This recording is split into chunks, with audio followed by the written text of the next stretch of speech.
वैसे तो मुझे ब्रेकिंग न्यूज से शुरू करना चाहिए, क्योंकि अयोध्या में जो भगवान श्री राम का मंदिर बना है, वहां की सीता रसोई में चूल्हा नहीं जल रहा है। वहां पर भी गैस की कमी के कारण से अयोध्या के अंदर श्री राम मंदिर में भोजन प्रसाद बनना बंद हो चुका है। यह परिस्थिति है और संभवतः संज्ञा इसका मंत्री जी लेंगे। अभी माननीय मंत्री जी ने कहा कि अंतर्राष्ट्रीय संकट है। मैं मानता हूं अंतर्राष्ट्रीय संकट है,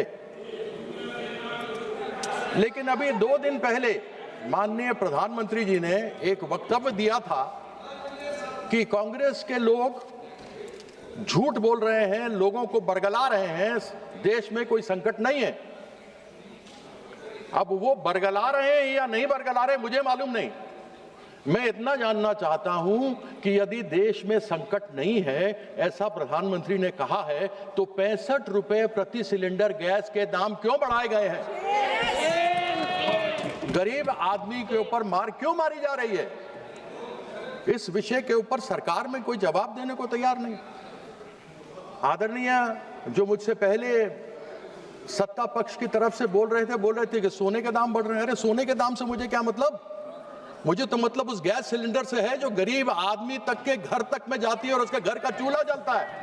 वह बात दूसरी है कि 9 करोड़ गरीब लोगों ने दूसरी बार सिलेंडर जब फ्री में दिया गया था नहीं लिया, क्योंकि 1100-1200 रुपए कीमत उसकी बन चुकी है। ऐसी परिस्थिति में मैं क्या कहूं, मुझे समझ नहीं आता। और साथ ही साथ तो मैं यहाँ सभी लोग बैठे हुए हैं, सब जानते हैं और ये पूरा सदन जानता है कि हमारे माननीय प्रधानमंत्री जी का जो सोच है वह आविष्कार के बारे में सोचते हैं। और यदि जो 2017 में प्रधानमंत्री जी ने कहा था, यदि उसको यह सरकार मान लेती, रिसर्च एंड डेवलपमेंट कर देती, यदि सप्लीमेंट्री बजट नहीं अगर मेन बजट में भी पैसा दे देती, तो आज गटर गैस से वो सारी कमी पूरी हो सकती थी जिस गटर गैस के बारे में प्रधानमंत्री जी ने बात किया था। सब घर के नीचे गटर है, सब गटर में डालो। कैसे बताया था, पाइप डाला, कैसे बर्तन उल्टा किया, छेद किया और उसमें से निकलता तो पैसा भी बचता। इतना हमें आयात करने की आवश्यकता नहीं पड़ती।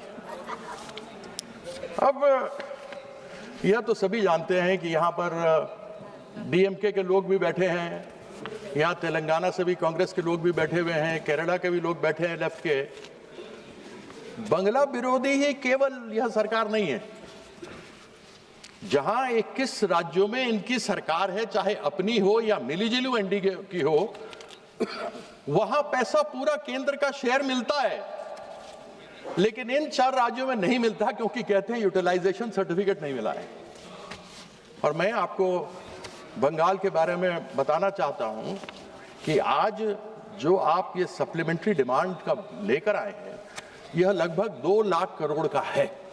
नेट जो मांग है वो 2 लाख करोड़ की है और 2022 से लेकर आज तक हमारा पैसा 2 लाख करोड़ पश्चिम बंगाल का बंगला विरोधियों ने नहीं दिया है।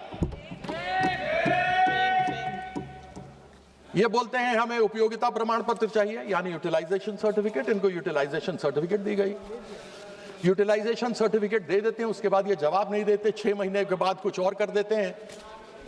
और आज ये खड़े हुए इन्होंने जिस प्रकार से बंगाल के लोगों को दबाने का प्रयास किया है, एक चीज समझ लें कि बंगाल के लोग डरने वाले और दबने वाले नहीं हैं। पहले भी मुंह की एक 2021 में खाई थी, 2026 में भी खाने वाले हैं।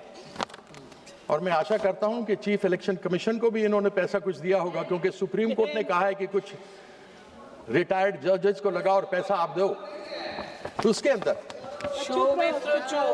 अब आप मुझे बताइए कि मनरेगा इस्तेमाल, जिसका नाम इन्होंने बदल दिया, वह मनरेगा गरीबों के लिए योजना है।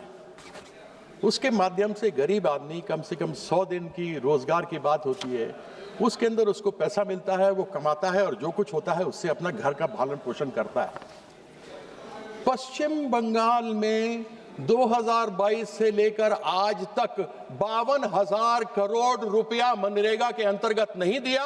मजदूरों का पेट इन्होंने मारने का प्रयास किया, उन लोगों को खत्म करने का प्रयास किया। लेकिन ये हमारी सरकार है,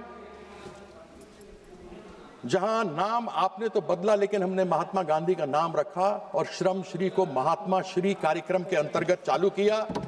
इन 4 सालों में 100 करोड़ दिन लोगों को काम दिया, जिसमें 78 करोड़ पीपल खाताधारियों को लाभ हुआ है।